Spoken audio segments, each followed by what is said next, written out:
This is Issues Paninyaya, a Chengeto Zimbabwe initiative supported by I Am Swedish Development Partner. Issues Paninyaya seeks to challenge the status quo on various social issues. It's a Monday night and we're back with Issues Paninyaya supported by I Am Swedish Development Partner. Issues Paninyaya continues to challenge the status quo on various social issues. My name is Rejoice Nyewerwai. Last Monday we had Deaf Zimbabwe's Barbara Nyangairi in the studio, who gave insight into the work of her organization. On Tuesday last week, as Issues Paninyaya, Tony and I attended the Disability Summit, and it was there that we came face to face with the realities of disability. The biggest takeaway for us, and for me personally, was that disability is not inability, and there is no excuse whatsoever for the marginalization that an estimated 1.4 million people in our country face. Whilst a percentage of them have access to education and opportunities, it emerged that 90% of the school-going young people are out of school, and that when they do make it into the mainstream education system, they're often thrown into one classroom as a special class without recognition or attention to their special needs. That left me thinking and wondering what it is that we can do as a nation to have them included. The takeaway from that Disability Summit was that we do need inclusion as a country, and it starts with every single person just thinking inclusion in our daily lives. We made a pledge as Issues Paninyaya that we're going to be running with inclusion. We also made a pledge as Issues Paninyaya that we're going to drop the word disability and start running with what Lucia coined as this ability. So when we talk disability tonight, you will hear us going this ability instead. We're very excited that starting tonight, we've partnered with Thompson Fitness under the inclusion tag, where they're going to be offering free fitness classes for #disability, where the disability community, initially those in Harare, will access free training through Mr. Thompson Matenda. We are very, very grateful for this gesture that he is offering to the disabled #disability community. A big, big, big, big thank you to Thompson Fitness for joining the movement of inclusion for all. Tonight we have a very special young woman, not so young because of the experience that she's had to go through. As we continue the series on disability, we have a mother in the studio who's going to share her story. I'm very grateful that she's agreed to come on to the show. She's a young mother, not an older mother who would have had the wisdom to know how to handle the issues of life, because usually wisdom is associated with knowing how to handle difficult issues. But she's so dynamic, and I'm proud to call her my sister. I'm feeling very special that she's agreed to come on to Issues Paninyaya and to talk about something that is ever so personal. So as we go through the show, do participate. We are on 0773910095 at Issues Paninyaya on Twitter, on our Facebook page, Issues Paninyaya. Sandra, my very own sister, welcome to Issues Paninyaya. Thank you, Rejoice, for having me. Our listeners would like to know you in the context of tonight's discussion. Who are you, apart from being my sister? I am a mother of three beautiful children, three very promising children with dreams, with talents, with abilities. One of those three children has a disability.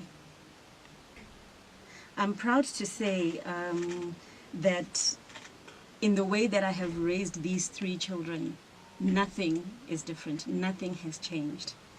There are challenges that I face, and look, Rejoice, no parenting is without challenges. But hey, I hope you hear me out and just see what it is that we are facing.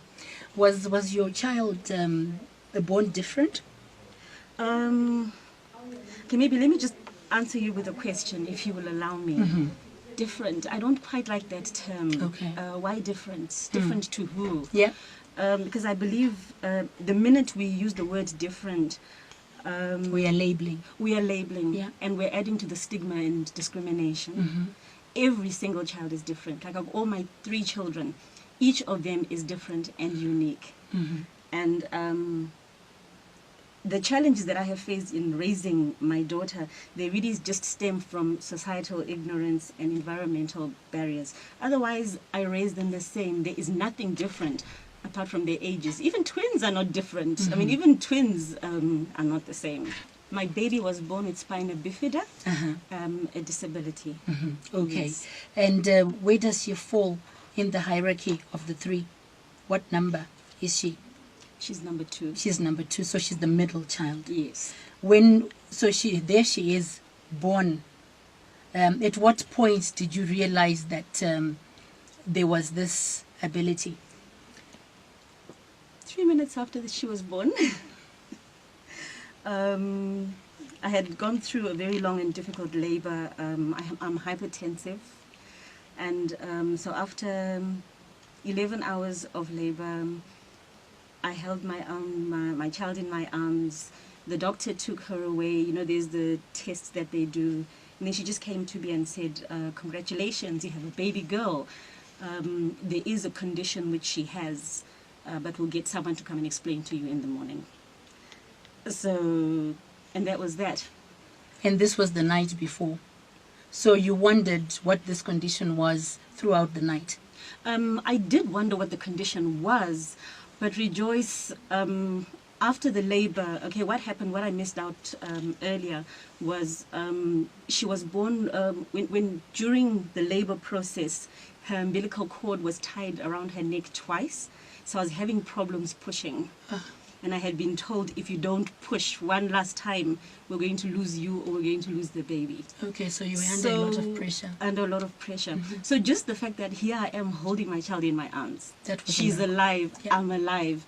That was, and all I could just feel was gratitude. Okay. So I didn't get time to think Okay. about any diagnosis. I didn't even know what spina bifida was. I mean, it hadn't been mentioned. So I didn't even get time to think. I was just grateful to be alive at that point. And it hadn't been picked up when you did your prenatal visits. No, it hadn't. Weird enough, I had had 2 scans, and nothing had been picked up. Okay, so next morning, the condition is then described or is then unraveled, and you're told that this is the condition that your daughter has. What was your first reaction? I guess I was numb. I was still probably numb from the night before. Still grateful. And look, I was just accepting whatever came. Because you know, when the doctor gives you the diagnosis, they're not... there's no easy words. It's, you have a child, they have this condition. We'll see what we can do. There's certain surgical procedures that we can perform. But look, there's a 50-50 chance. She may live, she may not live. And then all you do is just accept and just wait and see what's happening. And look, besides, at that moment, you have a lot to worry about. You're trying to breastfeed. You want your child to feed. So there is so much to worry about. And in at that my case. moment, I guess it's really just about life and death. You want her to live more than anything else. Exactly. And it's not about the condition. It's about her being alive It's and about you her. being alive after all that you've probably been going through. That's true. 9 months is not easy, Rejoice. no. Hospital for how many days? You're getting used to the reality that this is the child that you've given birth to, and she's got this condition, and there's a 50% chance that something could be done, or take us through that. Everything was very quick. The diagnosis, papers to fill in, tests to be run. When she was 3 days old, she had surgery performed on her. So all we did was just wait and pray. 2 hours, 3 hours, 4 hours, just praying. 5 hours, just praying. And she came out. And you know, obviously post post-surgery, there's the healing process. So at that time, I just wanted her to heal. And you could see that she was going through, yes, she was only 3 days old, but she was going through a lot of pain. So I just wanted to, let's get this over and done with, and let's just get out and go home. How old were you? I was a young woman of a certain age. I was in my 30s. Okay. Mm-hmm. We are on Issues Paninyaya.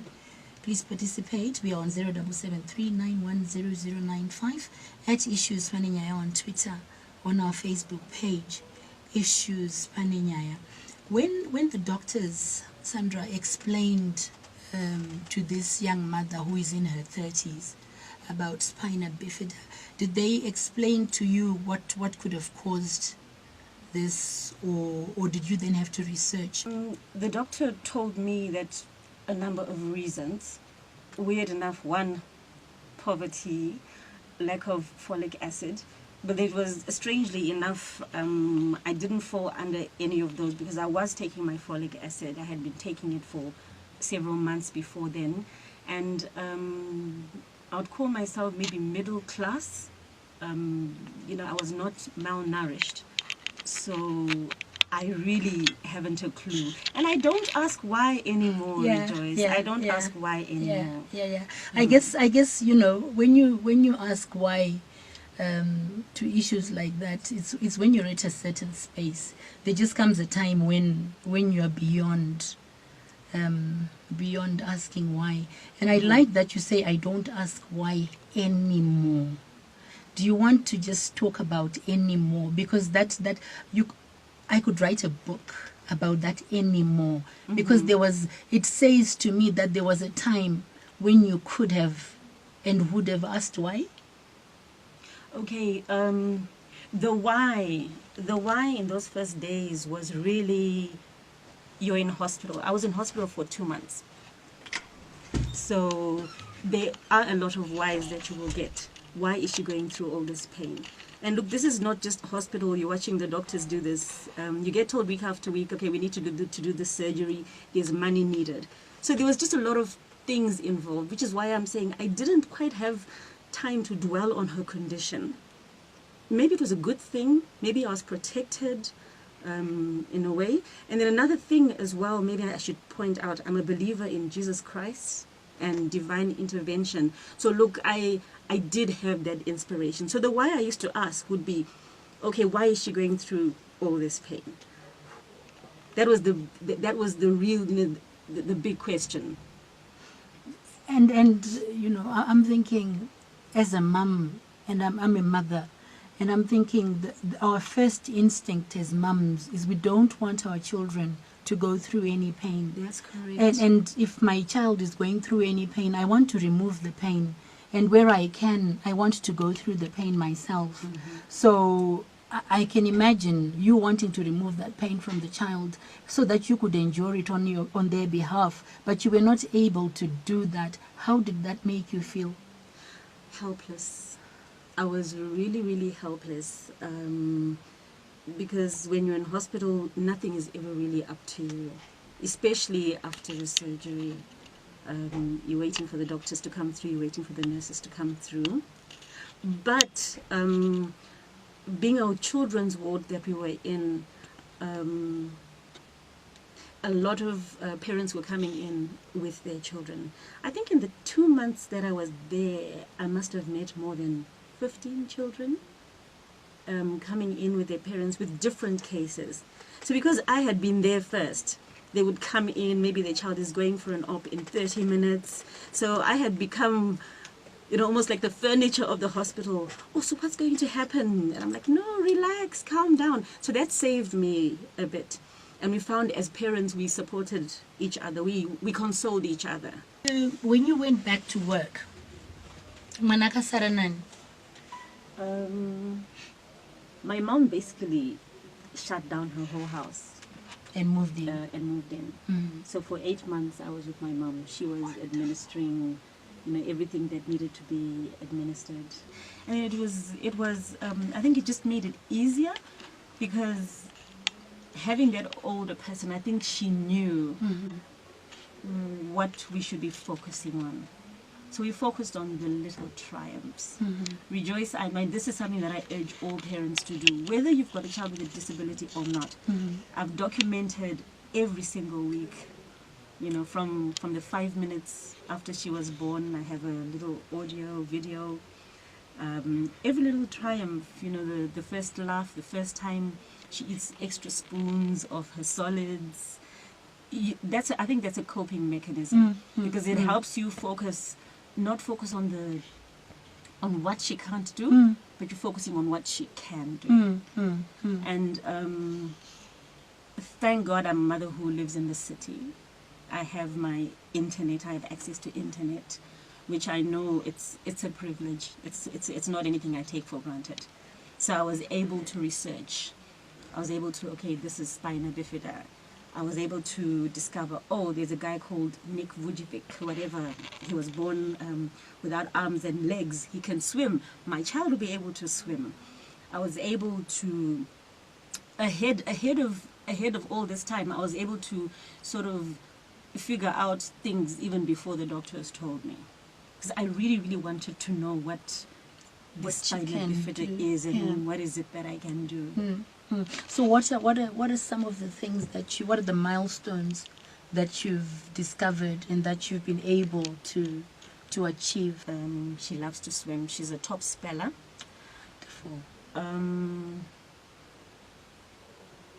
Yeah, but look, this hasn't been without challenges. Like I said, the barriers that have been put in place. Rejoice, a lot of children with disabilities are not in school. Yeah. And 90%. 90% are not in school. And this is because our system doesn't make it easy. It doesn't make it easy for us. Our educational system is not inclusive at all, and it's not accessible. So in my case, I think it took me about a year, because a lot of school administrators made it very difficult for me. I think just out of sheer ignorance. Because they don't know. Because they didn't know. And maybe they're afraid because she's in a wheelchair. Yes. Yeah. And there were some areas you could see, like, look, even if I do bring her into the school, there's no ramps for the wheelchair. They don't know how to cope. They're not trained. The environment. But then you find when we were at home, we were fine. You know. So it doesn't make it easier. It doesn't make it easier. I'm very proud to have had her on my show. Her name is Sandra, mother of 3, sharing wisdom of an 85-year-old, of the road that she's walked with her daughter, who is not different, but is just another child, who is different and unique, like her other 2 children, who needs to be a parent and to fight for her children like any other parent, who says that her child is just like any other child, and calling on all parents to be parents and do what they would do for any other child who was or is not disabled. My name is Rejoice Nyewerwai. On Issues Paninyaya, continue to let us have your feedback. We are on 0773 910095, at Issues Paninyaya on Twitter, or on our Facebook page, Issues Paninyaya, where we endeavor to educate, to raise awareness, as well as influence change. Thank you very much, Sandra, for coming on to Issues Paninyaya.